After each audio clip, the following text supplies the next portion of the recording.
देखिए बच्चों, high school class में हम कौन कौन से चैप्टर पढ़ चुके हैं। ऑनलाइन क्लास में हम त्रिकोणमिति पढ़ चुके हैं, ऊंचाई दूरी पढ़ चुके हैं, समांतर श्रेणी पढ़ चुके हैं, वृत्त पढ़ चुके हैं और सांख्यिकी पढ़ चुके हैं और प्रायिकता भी पढ़ चुके हैं। अब पहले चैप्टर की बात करते हैं जिसका नाम है वास्तविक संख्या। जैसा कि मैंने हर चैप्टर के बारे में पहले बताया, जिस जो चैप्टर का नाम था, तो बात करते हैं वास्तविक संख्या की। वास्तविक संख्या आई कहाँ से, उसकी बात करते हैं। तो देखिए, संख्याएं पहले दो प्रकार की होती है। संख्याओं को दो भागों में बांटा गया। एक संख्या होती है वास्तविक संख्या,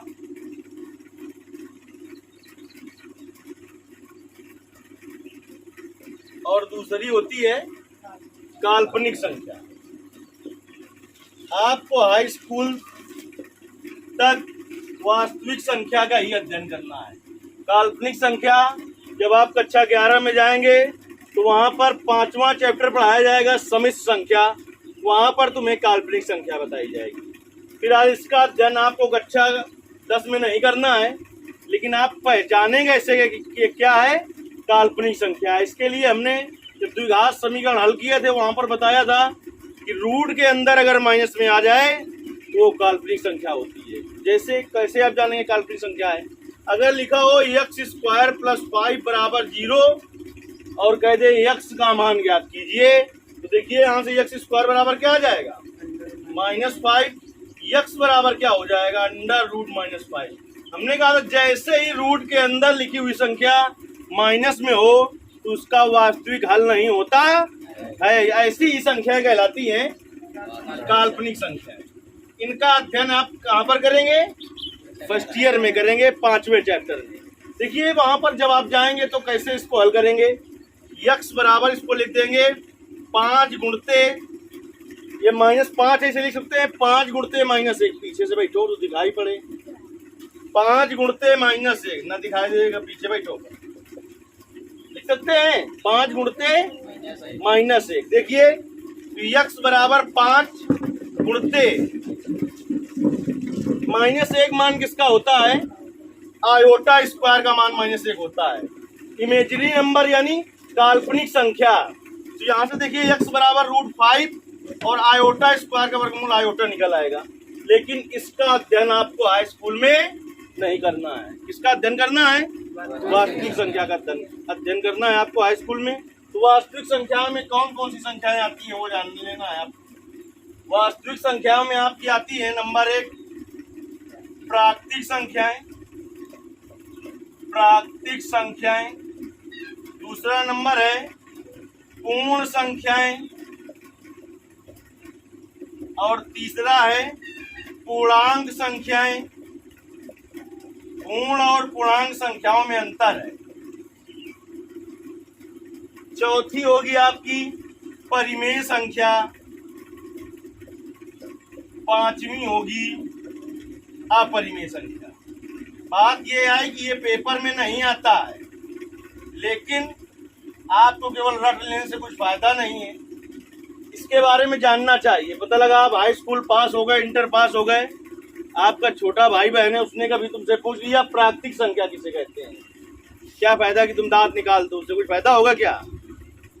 मान लो कि भविष्य में तुम टीचर बन गए और रटे रटाए इसे बने हो टीचर, तो तुम अपना भविष्य तो बर्बाद कर रहे हो, लड़कों को भविष्य चौपट कर दो।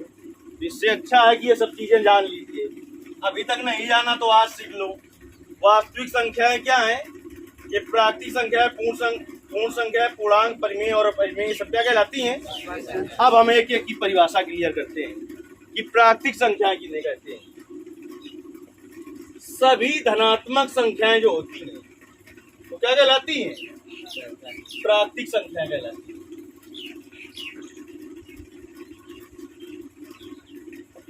प्राकृतिक संख्याएं सबके उदाहरण देते हैं। प्राकृतिक संख्याएं सभी धनात्मक संख्या कहलाती हैं। ये इसकी परिभाषा हो गई। शुरुआत इसकी कहाँ से होती है, 1 से होती है। इससे होती है 1 से होती है।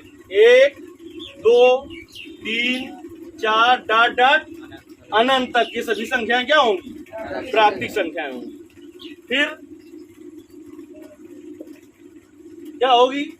प्राकृतिक संख्या को इंग्लिश में यन से लिखा जाता है। इससे लिखा जाता है क्योंकि नेचुरल नंबर माने होता है प्राकृतिक संख्या। पूर्ण संख्या किसे कहते हैं? छोटी सी परिभाषा बनाते हैं पूर्ण संख्या की, ऐसे याद कर लीजिए। पूर्ण संख्या इसे कहते हैं होल नंबर, इसे W से लिखा जाता है। तो W बराबर होता है 0 प्लस n। यहाँ से परिभाषा बन गई। जो n है, जो प्राकृतिक संख्या है, उसी में 0 और जोड़ दो, 0 और जोड़ दो तो पूर्ण संख्याएं हो जाती हैं। यानी शून्य सहित सभी धनात्मक संख्याएं कहलाती हैं आपकी क्या? पूर्ण संख्या। तो पूर्ण संख्या की शुरुआत 0 से होती है। 0, 1, 2, 3 डॉट डॉट इनफिनिट तक। अरे प्राकृतिक संख्याएं ही पूर्ण संख्या है, लेकिन उसमें क्या जुड़ जाता है? इसीलिए हमने लिख दिया 0 प्लस n। क्या लिख दिया? 0 प्लस n। अब देखिए हम बात करेंगे किसकी? पूर्णांक की। पूर्णांक इसे जेड से प्रदर्शित किया जाता है। किसे प्रदर्शित किया जाता है? जेड से। पूर्णांक क्या होता है? देखिए पूरी लिख दीजिए आप। 0, 1, 2, 3 डॉट डॉट। शून्य सहित सभी धनात्मक एवं ऋणात्मक संख्याएं पूर्णांक संख्या कहलाती हैं। इसी में और चले आओ। इसके पहले क्या होगा? माइनस है। इसके पहले क्या होगा? माइनस 2। इसके पहले क्या होगा? इधर भी ये चला आएगा कहाँ तक? इनफिनिट। 3 परिभाषाएं क्लियर हुई। प्राकृतिक संख्या किसे कहते हैं? सभी धनात्मक संख्याएं प्राकृतिक संख्या कहलाती हैं। इनकी शुरुआत कहाँ से होती है? 1 से। पूर्ण संख्या किसे कहते हैं? शून्य सहित सभी धनात्मक संख्याएं पूर्ण संख्याएं कहलाती हैं। यानी जो आपकी प्राकृतिक संख्याएं थी उसी में 0 और जोड़ दीजिए, यानी क्या हो जाएंगी? पूर्ण संख्या।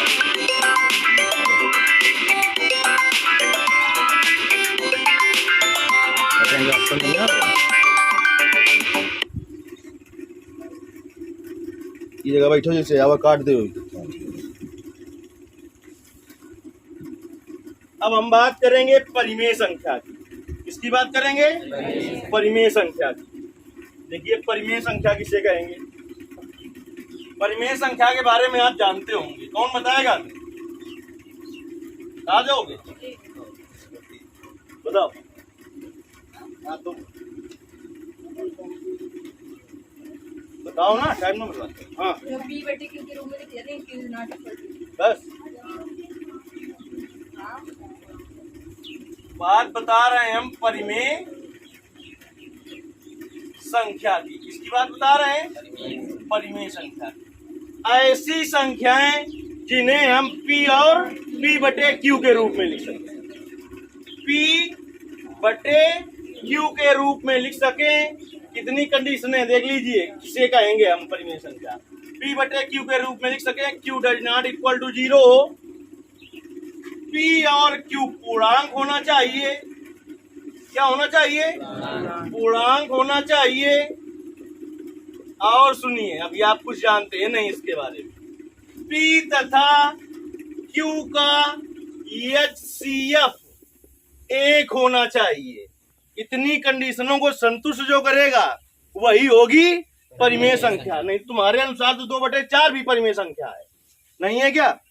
है ना? जबकि ये परिमेय संख्या नहीं है। जब इसका सरलतम रूप निकालेंगे वो परिमेय संख्या होगी 1/2। अब ये परिमेय संख्या है क्योंकि ये जो दोनों पूर्णांक हैं इनका ये CF मतलब मासा 1 आना चाहिए। और 2 और 4 का मासा क्या होगा? 1 होगा क्या? तो आज सीख लो। P बटे Q के रूप में लिखा जाए। Q 0 ना हो, P और Q पूर्णांक हो और P और Q का HCF यानी कि मासा 1 हो। ऐसी संख्याएं कहलाती हैं परिमेय संख्याएं। चलिए एक उदाहरण लेते हैं हम। 0 परिमेय संख्या है कि नहीं है? 0 परिमेय संख्या है। क्यों है? देखिए इसके बटे 1 है। देखिए पूरी कंडीशनों को संतुष्ट करेगा। Q तो 0 नहीं है, नहीं है ना? P और Q पूर्णांक है तो ये पूर्णांक है। अभी हमने पूर्णांक की परिभाषा बताई। 0 भी पूर्णांक है और 1 भी पूर्णांक है और दोनों का मासा 1 है। दोनों का मासा निकालेंगे। जब कुछ मासा ना हो तब क्या होता है? मासा 1 होता है। पूरी कंडीशनों को संतुष्ट किया। तो क्या है? 0 परिमेय संख्या है। लेकिन 1/0 परिमेय संख्या नहीं है, क्योंकि Q का मान क्या हो गया? 0 हो गया। तो परिमेय संख्या आप जान गए। 3/6 परिमेय संख्या है? नहीं है। इसका सरलतम रूप जो आएगा वो क्या आएगा? 1/2 वो परिमेय संख्या होगी। वो क्या होगी? अब हम बात करते हैं अपरिमेय संख्या की। किसकी बात करते हैं? हम बात बता रहे हैं, क्या पढ़ा रहे हैं तुम्हें? वास्तविक संख्याएं। क्या पढ़ा रहे हैं? वास्तविक संख्याएं। चलिए अब हम बात करते हैं अपरिमेय संख्या की। तो एक सीधी सादी परिभाषा हम ऐसी दे सकते हैं कि ऐसी संख्याएं जो परिमेय ना हो अपरिमेय संख्याएं कहलाती हैं। ऐसी संख्याएं जो परिमेय ना हो अपरिमेय संख्याएं कहलाती हैं। ये परिभाषा हो गई। और देखिए क्या हम बता सकते हैं आपको कि सभी अभाज्य संख्याओं का वर्गमूल, सभी अभाज्य संख्याओं का वर्गमूल क्या होता है? अपरिमेय संख्याएं होती हैं। अभाज्य संख्या जैसे 2 है, 2 भाज्य की अभाज्य, अभाज्य हमने बता रखा था जब प्रायिकता पढ़ाई थी। एक ही समअभाज्य संख्या होती है केवल, वो क्या होती है? 2। 2 हो गई, 3 हो गई, 4 होगी क्या? 5, 7, 11। ये जो जैसी जो है संख्याएं हैं ये क्या है? ये 2, 3, 5, 7 ये क्या थी? अभाज्य संख्याएं थी। इनका वर्गमूल जो होता है वो क्या होता है? अपरिमेय संख्या होती है। क्या होती है? जैसे लिखा हो बेटा 1.3, यहाँ ऐसे दशमलव लगाओ या बार लगाओ, ये परिमेय संख्या है कि अपरिमेय संख्या? ये है परिमेय संख्या। ये है क्योंकि ये शांत अनावर्ती संख्या है। जो अशांत अनावर्ती संख्याएं होती हैं वो अपरिमेय संख्याएं होती हैं। जैसे कि लिखा होता 1.001 फिर 001, ये डॉट डॉट ऐसे लिखा होता है, यहीं से खत्म ना होता। ये अशांत अनावर्ती संख्या है। जो अशांत अनावर्ती संख्याएं होती हैं वो अपरिमेय संख्याएं होती हैं। जो अशांत आवर्ती संख्याएं होती हैं वो परिमेय संख्याएं होती है। तो ये परिमेय संख्या के अंतर्गत आएगा, ये अपरिमेय संख्या के अंतर्गत। एक बात हमने बताई तुम्हें अभाज्य संख्या, उससे भी बता देते हैं। जानते हो अभाज्य संख्या किसे कहते हैं? ऐसी संख्याएं जो स्वयं से कटे या 1 से कटे वो कहलाती है अभाज्य संख्याएं।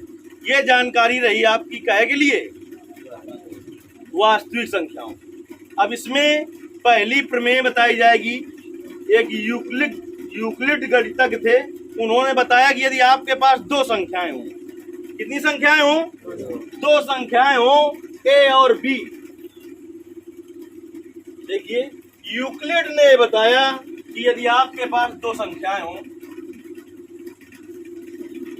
ए और बी, और ए बड़ा हो बी से, ए बड़ा हो बी से, तो ए बराबर होता है बेटा BQ प्लस आर। यूक्लिड ने ये बताया था। यहाँ पर Q क्या है? भागफल। आर क्या है? शेषफल। अब देखिए जो आर का मान होता है, जो आर का मान होता है वो कितना होता है? 0 से बड़ा होता है या 0 के बराबर होता है और बी से छोटा होता है। ये किस गणितज्ञ ने बताया था? यूक्लिड ने बताया था। किसने बताया था? यूक्लिड ने बताया था। चलिए एक उदाहरण के द्वारा हम यूक्लिड के द्वारा 2 संख्याओं का मासा ज्ञात करते हैं। जैसे कि हमें ज्ञात करना हो किसका? 2 और 5 का मासा। किसका ज्ञात करना हो? यूक्लिड विधि द्वारा 2 और 5 का मासा ज्ञात करना हो तो यूक्लिड ने यह कहा कि 2 संख्याएं ए और बी हों, ए बड़ा हो बी से। अगर ए बड़ा हो बी से, अगर तो देखिए इसमें कौन सा बड़ा है? 5 बड़ा है। किससे? 2 से। तो 5 बड़ा है तो 5 इधर लिखा जाएगा। इधर लिखा जाएगा, इधर। तो 5 बराबर क्या होगा? इधर जो लिखा है उससे भाग दिया जाता है। 2 का भाग दीजिए आप इसमें, पहले तुरंत यहाँ पर लिख दीजिए 2 जो इधर है। फिर 2 का भाग कितने में देना है? 5 में। कितनी बार जाएगा? 2 बार। जो भी भाग की क्रियाविधि होती है वो आपको फेयर कॉपी में इस तरफ करनी है, जिससे एग्जामिनर ये समझे कि आपने नकल नहीं की है। तो कितना बचा है यहाँ पे? 1। कितनी बार गया? क्योंकि यहाँ पर क्या है? Q। क्यों भागफल होता है, ये है भागफल, प्लस शेष फल कितना होता है, शेष फल होता है यार, जिसका मान कितना है, ये है आपका भागफल और ये क्या है, शेष फल। अब देखिए कितना आ गया, 1। अब ये और ये संख्या उठाई जाती है, ये संख्या उठा के यहाँ पर रखो और इसका गुणनखंड इससे शुरू करना है, इससे 1, यानी अब आपको क्या करना है, 1 का भाग देना है किसमें, 2 में देना है। कितनी बार जाएगा, 2 बार। 1 का भाग 2 में देंगे कितनी बार जाएगा, और शेष कितना बच जाएगा, तो जितनी बार गया है यहाँ पर लिखना है, जितनी बार गया है यहाँ पर लिखना है, और जो शेष बचे यहाँ पर लिखना है। मासा क्या होता है, 2 तरीके से समझ लीजिए। 0 के ऊपर लिखी हुई संख्या ही मासा होती है, 0 के ऊपर लिखी हुई संख्या ही एचसीएफ होती है। 0 के ऊपर क्या लिखा है, एक विधि ये है, दूसरी विधि जिस अंतिम संख्या से भाग दिया जाता है वही मासा होती है। तो अंतिम संख्या कौन सी है जिससे भाग दिया गया है, 1। 2 में 4 जिस भी से पहचानो, 0 के ऊपर लिखी हुई संख्या ही क्या होती है, उसका मासा। कभी कभी ऐसा होगा कि पहली बार में पूरा पूरा चला जाएगा, तो 0 के ऊपर कोई संख्या नहीं लिखी होगी, तब हमने दूसरी जो ट्रिक बताई है उससे पहचानना होगा कि अंतिम बार जिस संख्या से भाग चला जाता है वही क्या होती है, चाहे उस फिर से पहचान लो, अंतिम बार कौन सी संख्या थी जिससे भाग चला गया, 1। तब मासा क्या हुआ, 1। इतनी चीज समझ में आई है, इसको अपने मन से कॉपी में लिख सकते हो ना, तो लिख के दिखाओ।